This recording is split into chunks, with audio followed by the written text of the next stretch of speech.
네, 박사님. 인간은 누구나 성공을 꿈꾸죠. 네. 진정한 성공이라면 어떠한 성공을 말할 수 있을까요? 요즘 우리 주변에는 여기 성공은 돈을 많이 버는 것. 네. 이게 아마 큰 성공이라는 생각이 들고요.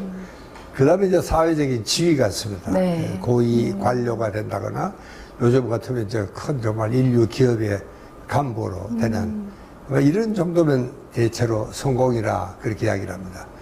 근데 요즘 젊은이들은 또 예처럼 게 아이돌이 되는 게 네. 성공이라고 이제 이렇게 이제 생각을 하게 되는데, 그러나 사실 옛날부터라도 우리 선조들은 이 명예를 가장 중시 여겼습니다. 그렇죠. 이렇게 명예로운 직을 할 수 있다는 걸 가장 큰 성공이라고 생각을 했는데, 지금은 뭐 명예보다는 돈인 것 같습니다. 네. 그러니까 이제 이 부모들도 이 아주 아이들 키우는 공식이 있습니다. 아주 유명한 학원에 보내서 1등을 해서 그 다음에 인류 대학에 들어가서 그다음에 인류 기업에 취업하는 것, 이게 이제 아주 공식으로 되어 있거든요. 그러나 지금은 꼭 그렇지는 않습니다. 네. 이제는 우리 아이들이 그 틀에 맞춰가지고 큰다고 그래서 과연 성공을 했다, 이렇게 생각할 수는 없는 것 같고요. 네. 저는 그런 점에서 이 작고하신 우리 옛날 의화대학의 김재원 교수의 성공의 개념을 저는 참 아주 좋아합니다. 이분은 이런 이야기를 했어요. 성공이란 자기가 하고 싶은 일을 하면서 네. 참 다행히도 고맙게도 그 일을 하면서 밥이라도 먹을 수 있으면 그게 성공이다. 저는 그 정의를 참 좋아합니다. 네, 저도 그 두 아이의 엄마이자 또 학부모로서 아이를 키우다 보니까 정말 어떻게 잘 키워야 성공하는 삶을 또 이렇게 살아가게 할까 참 많은 갈등이 있었는데요. 오늘 많은 도움이 될 것 같습니다. 자, 그럼 계속해서 우리 이시영 박사님의 좀 더 구체적인 강의 청해 듣도록 하겠습니다. 여러분은 최근에 어떤 일로 감동을 한 적이 있습니까? 여러분, 정말 내 인생에서 가장 큰 감동은 언제였었나요? 이 생각만 하더라도 우리 신경회로가 정말 활성화되고 신경세포가 심지어 증식하는 이런 일들이 실제로 일어납니다. 여러분, 우리가 감동했을 때 그 사람의 뇌 검사를 한번 해보면은 정말 깜짝 놀랄 정도의 엄청난 변화가 일어나고 있습니다. 그렇게 되면 이제 정말 온 뇌가 아주 심포닉 모드로 이렇게 바뀝니다. 우리가 온 뇌가 심포닉 모드 그러면 어느 한쪽으로 잘 이렇게 협조가 돼서 협동이 된다, 그런 뜻입니다.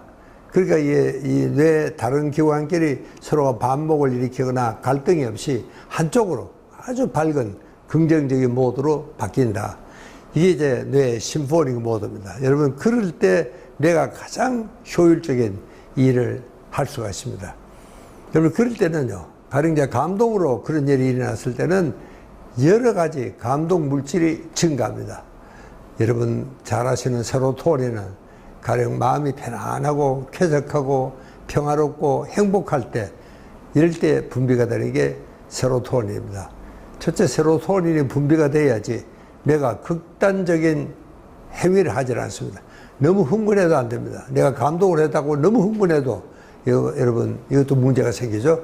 그게 내가 그렇다고 너무 가라앉아도 안 되고 적당하게 평상심을 유지할 수 있도록 하는 것이 세로토닌이고, 그 다음에 이 옥시토신은 여러분 이거는 인간관계를 참 모든 사회관계를 잘하게 하는 윤활유 역할을 하는 것이 옥시토신이고, 그리고 도파민은 내가 몇 번 이야기를 했지만 좀 욕심입니다. 그러나 이게 굉장히 아주 기분이 좋습니다. 그래서 도파민은 가벼운 중독성이 있습니다. 뭐 약점은 그게 약점이죠. 이제 그보다 더 강한 것은 엔돌핀입니다. 가령 엔돌핀은 굉장히 그 환호와 정말 환희를 지어내는 아주 뭐 기분 좋은, 아주 극도로 기분 좋은 이런 상태지만, 그러나 그 엔돌핀에는 이게 중독이라는 습관성이라는 무서운 증상이 있습니다. 이게 안 좋은 줄 알면서도 그치지를 못하는 겁니다. 이런 습관성은 있지만, 그러나 우리가 감동을 할 때는 이 모든 것들이 한목에 정말 폭발하듯이 일어나기 때문에 이 조율이 잘 되고 평형을 잘 유지하고 있는 것이 이게 특징입니다. 그런데 우리가 일반적으로 감동이라 그러면은 이 감동은요, 이게 질보다는 양입니다. 이게 얼마나 크게 감동을 하느냐. 이게 잔잔한 감동도 있습니다. 예를 들면 우리가 참 좋은 그림을 본다거나, 안 그러면 좋은 경치를 본다거나, 혹은 또 좋은 영화를 본다거나, 이제 그럴 때는 여러분 막 그 아주 펄펄 뛰는 이런 아주 벅찬 감동하고는 조금은 다릅니다. 좀 더 차분하고 조용하죠. 그러니까 정말 이 잔잔한 감동을 느끼면은 생동감을 느끼고 활력소, 사는 보람, 멋이 있고 맛이 좋고, 이래서 이 뇌피로의 최고의 명약이 뭐냐? 감동의 눈물이라 그렇게 이야기를 합니다. 여러분, 제가 공과로 다니는 우리 선생님은 일본의 교수분이신데, 이분은 감루요법이라는 요법사를 훈련을 시키고 있습니다. 그 말은 감동해서 흘리는 눈물, 이것보다도 더 좋은 힐링은 없다. 요즘 이제 웃음 치료도 있습니다.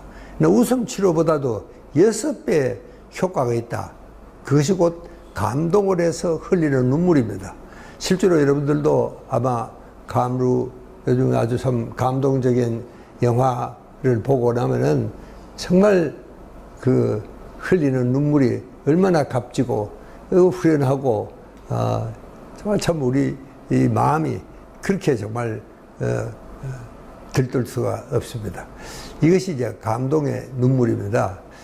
자, 그 다음에는 이제 이 벅찬 감동입니다. 이 벅찬 감동은 정말 주체할 수 없습니다. 우리 정말 이 축구 대표 선수가 한 골 넣었을 때 뭐 정말 전 나라가 들썩거릴 정도로 흥분을 하게 되죠. 또 그리고 이 벅찬 감동이라는 것은 때로는 자기 인생을 송두리째 바꿀 수도 있습니다. 이게 벅찬 감동입니다. 여러분, 요즘 박세리가 그 참 신발을 벗고 그 물속에 들어가서 친 그 볼이, 그래서 결국 우승을 했지 않습니까? 참 대단한 소녀였습니다. 그래서 참 많은 소녀들이, 여자아이들이 이 골프를 쳐서 지금 뭐 우리 세계 정말 골프계 거의 한 탑 10의 반은 우리 한국 선수들입니다. 이제 그런 것도 결국 자기가 감동을 하면 바뀌는 겁니다. 요즘 또 이 연하키트라 그래가지고 그전에는 정말 그런 운동을 잘 안 하다가 최근에는 이런 프리 스케이팅 선수들로 굉장히 많이 양성이 되고, 그래서 그러고 연하키트라 그러지 않습니까? 이 우리가 감동을 하면, 그런 벅찬 감동을 하면은 내 인생이 바뀔 정도로 우리 뇌에는 완전히 혁명적인 이런 사실이 벌어진다는 겁니다. 자, 그 다음에 그러면 이 감동을 하면은 이 뇌에 어떤 구조적인 변화가 오느냐. 여러분, 크게 세 가지를 저는 이야기를 하고 싶습니다. 우선은 이 해마입니다. 해마는 여러분이 알다시피 기억을 담당하는 신경회로입니다. 이렇게 감동을 하면은요, 이 해마가 굉장히 활성을 합니다. 가령 내가 영화를 보고 있습니다. 근데 그 영화를 보면은 뭔가 옛날에 내가 생각했던 굉장히 중요한 장면인 것 같은 생각이 듭니다. 해마에서 그런 기억이 떠오르면은 그 영화에 집중을 하게 됩니다. 정말 숨도 죽이고 완전히 그 영화에 빠져들어가죠. 그래서 어느 순간 되면 정말 감동의 눈물이 퍽 쏟아지는, 그런 게 다 이 해마의 기능입니다. 옛날에 감동을 했던 것을 새로 되살리는 그런 역할을 하게 됩니다. 그 다음에 그 옆에 이 편도체는요, 여러분, 편도체는 이 원시 감정을 조절하는 건데, 편도체는 6대 기본 감정이 있습니다. 그런데 5개가 부정적인 감정입니다. 성이 난다든가, 공격적이라든가, 질투라든가, 전부 이런 부정적인 감정이 편도체입니다. 그래서 편도체가 하이제크, 화를 난다, 편도체가 반발한다 그러면 되게 나쁜 쪽으로 우리가 설명을 하고 있습니다. 그런데 편도체에도 긍정적인 감정이 딱 하나 있습니다. 아주 기쁘고 즐겁고 이런 것을 편도체도 물론 좋아합니다. 근데 거기에 딱 한 가지가 있습니다. 그게 이제 우리가 감동을 할 때 편도체의 긍정적인 정서가 드러난다. 그런 이야기입니다. 그 다음에는 이제 이 측자핵인데 이 핵도 굉장히 중요합니다. 이거는 이제 의욕을 돋우는 겁니다. 여러분, 우리가 지난 시간에 도파민에 대한 이야기를 했습니다. 이 도파민 되면 신이 나니까 막 정말 내가 공부를 잘하면은 엄마한테 칭찬받고 좋은 학교 가고 성적도 좋아지고 이렇게 되면 이제 점점 좋아지는 겁니다. 그러죠. 그게 도파민이에요. 그러나 이제 거기에는 절제가 있어야 된다 그랬죠.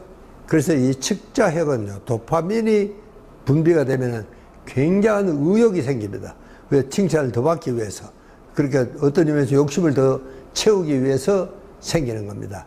이제 그런 3대 기관이 아주 감동을 하면 특징적으로 이게 증식을 하고 활성화가 되는 것이 특징입니다. 그런데 지금 내가 이야기하는 그 세 가지 슬라이드를 보면은 이 감동을 하면요, 어느 한쪽이 조용하지가 않습니다. 내가 여러 차례 이야기하지만 이 뇌 전체가 아주 막 폭발하듯이 폭발이 나갑니다. 여러분, 저희 그림을 보면은 피렌체가 있고, 그 다음에 거기에 다비드상, 미켈란젤로가 조각했다는 다비드상, 제일 오른편에는 피카소가 그린 게르니카입니다.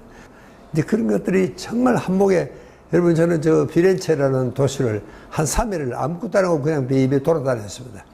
여러분, 저도 거기를 돌아다니니까 뭐 거기에는 데이비드상도 물론 있습니다. 그런데 야, 이런 분위기라면은 나도 뭐 한 작품 할 수 있겠다. 이 예술가들 들으면 깜짝 놀랄 소리겠지만 어쩐지 그런 기분도 듭니다. 그만큼 이 감동을 하면은 뇌 전체가 활발하게 화산처럼 폭발하듯이 일어나. 그러나 아마 그런 단적인 증거가 아닌가 저는 그런 생각을 했습니다. 자, 그래서 제가 아까 감동을 하면 어떤 일이 일어나느냐. 내가 감동은 질보다 양이라 그랬습니다. 이 잔잔한 감독과 벅찬 감동이 있습니다. 이게 우리가 이런 인생에서 참 잔잔한 감동이 없이 무슨 인생이랴. 이는 그 유명한 아인슈타인의 이야기입니다. 그 유명한 과학자도 이 참 잔잔한 감동으로 해서 아인슈타인은 이 바이올린을 열심히 킨 이런 또 아주 천재 과학자입니다. 그러니까 감동 없이 행복이 없다. 그러니까 감동이 정말 인생을 바꾸고 감동의 인생의 행로를 정말 지시해주는 그런 의미에서 그렇습니다. 그러니까 감동 없이 무슨 성공이랴. 이게 아까 우리가 성공의 회로를 이야기를 하면서 이 감동이 자꾸 작은 성공이 큰 성공으로 이끌어간다 하는 이야기를 제가 말씀을 드린 적이 있습니다. 자, 그 다음에는 이제 감동을 하면은 실제로 내 속에는 제가 여러 번 이야기했지만 정말 많은 부위가 흥분을 합니다. 첫째는 이제 전두엽입니다. 뭐니 하더라도 이 전두엽이 제일 중요하니까 정말 이 창의성, 인간스러운 이런 동물에는 창의성이 없습니다. 인간에게는 창의성이 있어서 인간입니다. 그래서 인간 사회는 발전을 하게 되는 것입니다. 그게 정말 전두엽입니다. 그게 정말 감동의 가장 중요한 어떤 의미에서는 열쇠는 저 전두엽이 활성화함으로써 창의성이 높아진다. 그런 것을 우리가 지적할 수가 있습니다. 그 다음에 이제 저렇게 되면 새로운 일에 도전하고 싶은 그런 아주 흥분이 따라옵니다. 그리고 정말 나도 정말 때로는 감동을 하면 그 영화나 소설의 주인공처럼 그렇게 돼야 되겠다. 이게 이제 바로 아까 우리 이야기했던 연화 키트, 세리 키트라 하던 그런 현상도 저기서 우리가 찾아낼 수가 있습니다. 감동하면은 정말 온뇌에 아주 폭발적인 이런 변화가 일어난다. 이렇게 이야기를 했습니다. 그래서 정말 감사, 감동을 하면은 제가 몇 번 이야기하지만 정말 기적 같은 일이 일어납니다. 이래서 감사, 감동을 기적의 메신저다. 이렇게도 부르죠. 그러니까 이 그야말로 기적을 일으키는 원동력이다. 이렇게 생각하면 다르지 않습니다. 왜냐하면 온뇌에 이런 긍정 정서가 폭발하듯이 일어나기 때문에 정말 거기에는 명예다, 긍지다, 자애다, 이런 이타심이라든가 이런 모든 뇌의 변화가 좋은 쪽으로 긍정적인 정서가 감사, 감동과 함께 일어난다는 사실입니다. 그래서 저는 이 감사, 감동을 기적의 메신저다. 이게 바로 기적을 일으키는 정말 요인들이다. 저는 그렇게 설명을 드리고 있습니다.